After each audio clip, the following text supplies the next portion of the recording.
Drew Sidora, the Housewives Band-Aid has been ripped off. Your first episode is out in the world. How are you feeling about officially being a Real Housewife of Atlanta? It's an ouch moment. It was like nerve-wracking. I was really excited. You know, it's one thing to film it and then watch it back. It's just like, I didn't know that was even said. Oh my God, like to see it all, it was just, I'm still breathing though. I'm alive, we're all good, we're here.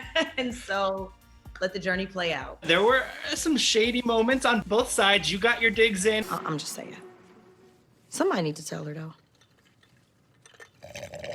People got their digs in at you. Seeing Drew, I'm just kind of underwhelmed.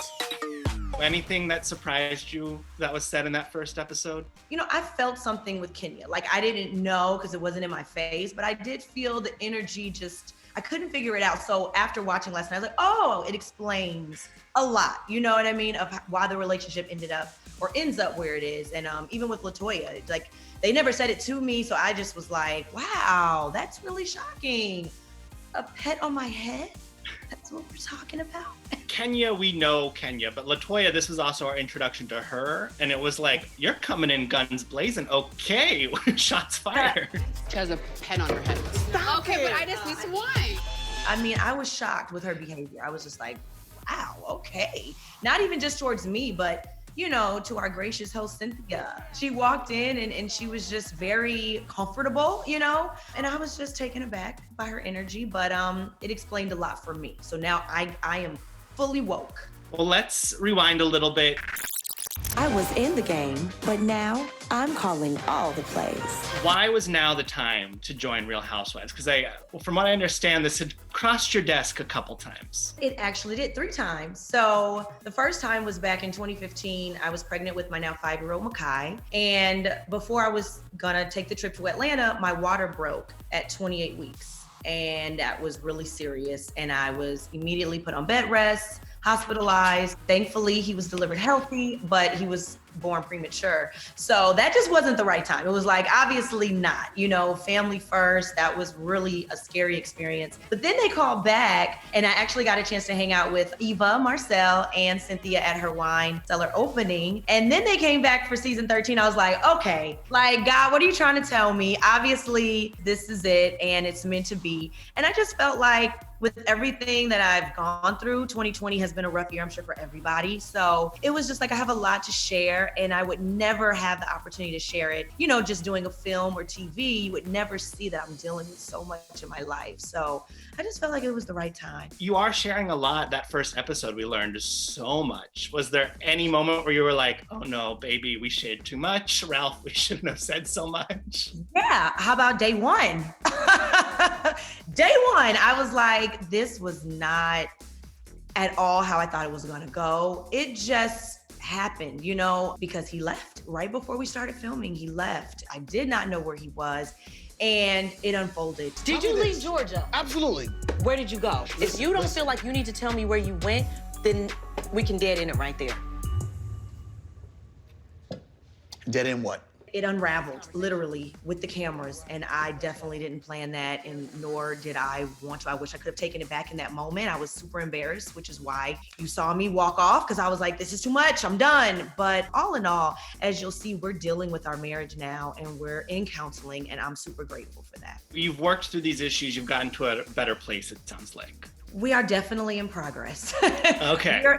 Counseling is ongoing, and I think that was the major thing is we've gone to counseling in the past, but we didn't stick to it. You know, we got to constantly deal with the issues in the present, you know, until we really have a solid foundation, and that's what we're doing, so. Was this the first time he had run away like this, where he was gone and incommunicative for 3 days, or is this a pattern for your husband? So this was the first time he was gone for days. There was an incident in the past where he did leave and he got on a plane to go back to Los Angeles, but he did not take off. He walked off the plane. He sometimes just needs to get away, and that's who I married. And now he goes to the gym. But yeah, he had never left for that many days. So that was new, and that's why it was so heartbreaking to me.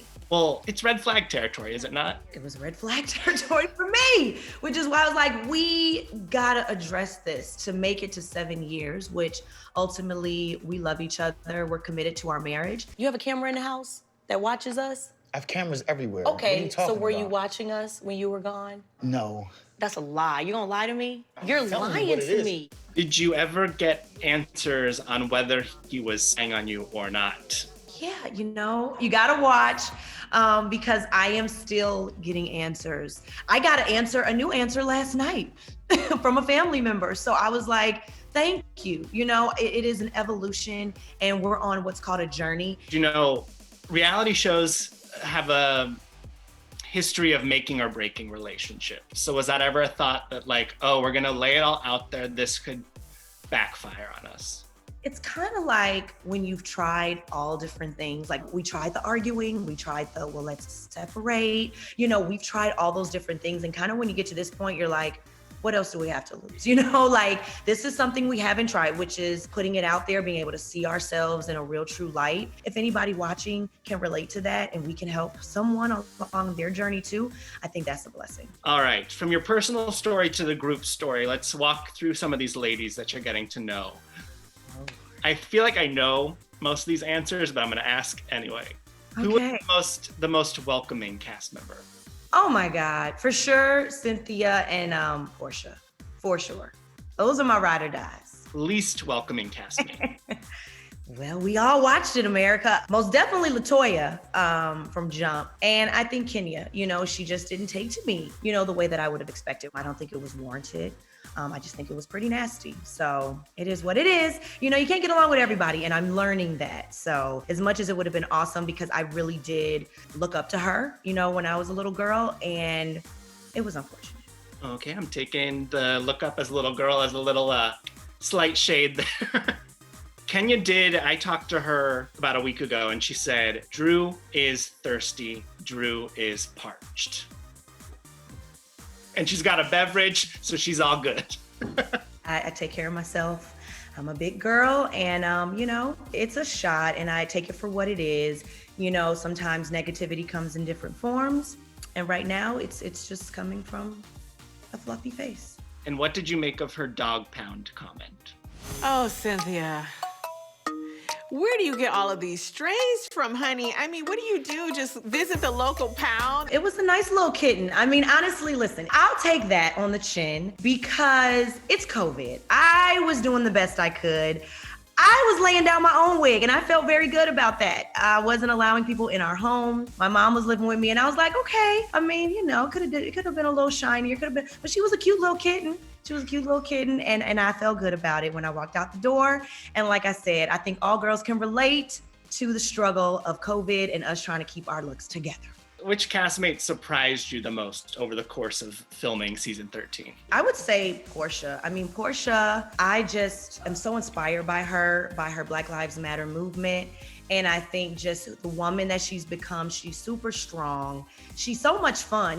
She's through everything that she's even going through in her personal world. I just feel like she's amazing mother. She's an amazing woman. And the movement that she's created and really taking our culture and taking the movement forward and continuing that fight, putting herself on the front line, I can't commend her enough. And I'm just amazed at who she is inside and out, truly. On the flip side of that, anyone who really disappointed you this season? I am definitely just disappointed by Kenya. I think even just as a woman, as an African-American woman in this industry and the fight that we see that's going on in our culture, I just think it was really disappointing to see her take just such a stance toward another African-American woman. And I think it's sad. And as we're wives dealing with our marriage and mothers, to continue to be that example to our daughters, I just feel like we could have done so much better. And I'm truly disheartened that she took that route. Especially when you lay it all out there, like you just said, you have a lot more common ground than you do differences. So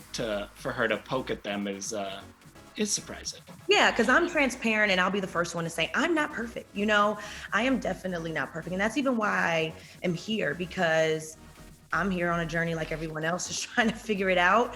And so for her to actually come for me in that way, it was hurtful. You have an instantly quotable moment in the trailer. Don't with me, I'm from Chicago, bitch. What drives you to say that? Well, I am from Chicago and I'm super proud of my city. Like, I love Chicago. We have great food, great people. In that moment though, I was triggered in a way that just sent me there. You know, it's like where I come from, it's a line that you don't cross. I am super chill. I pretty much can get along with a lot of people. I just like to have fun, you know? And there's a line, and that's that respect line. And when it's crossed, then it's all bets are off, you know? And at that moment, that's what happened. And it was like, look, you don't know me. You think that you know me, but let me let you know. I'm from Chicago, and we don't play those games. So who crossed the line? Is it the person we've mentioned about a half dozen times so far? You'll have to watch and see, but you know, you pretty much can figure it out from the first episode. We have to get into Strippergate. I'm hearing sex noises coming from a bedroom. It wasn't a sex party.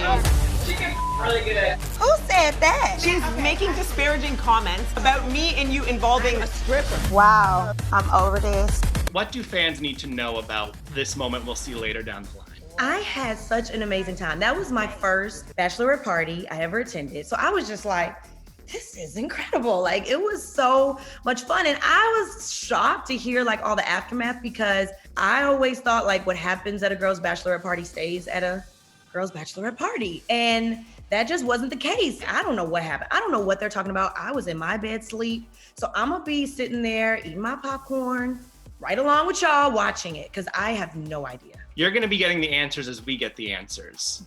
Absolutely, because I don't believe it to be true at all. And so I'm confused. I didn't know cameras were rolling, but like at the end of the night, I felt like we all had a good time and I went to sleep, and I thought everybody else did too. You know, things stay at a bachelorette party unless they're broadcast on national television for everyone to pick apart. So. Apparently so. Looking ahead, there's a lot of season left to watch. What are you most excited for the viewers to get to experience? I'm excited, you know, for just everyone to meet my family. I'm excited for everyone to meet my little 3 angels, my mama, who y'all got a taste Pastor of. Jeanette is already a star. Pastor Jeanette. Oh, that Pastor Jeanette. Pastor Jeanette is a whole lot of character. I'm happy about, you know, everyone getting a chance to meet my mommy. So. Anything you're dreading, rewatching, or the audience experiencing? A lot. But I mean, I feel good about it because I'm being just super open and super raw, and it's a journey and everyone's going to witness that. So as scary as it is, I am, you know, truly here for it. From everything you've said, it seems like it was a net positive. There were some wins, there were some losses, but you come out at the end happy you did it. You know what? Had a good time. Exactly. It's life. And that's what I'm learning being on this journey. It really is life. It's like you take the good, the bad, the ugly, all of it. And at the end of the day, as long as I can grow from it, I'm happy about that. For a second, I thought you were going to break into the Facts of Life theme song. Take the good, you take the bad, you take them both, and there you have the facts of life.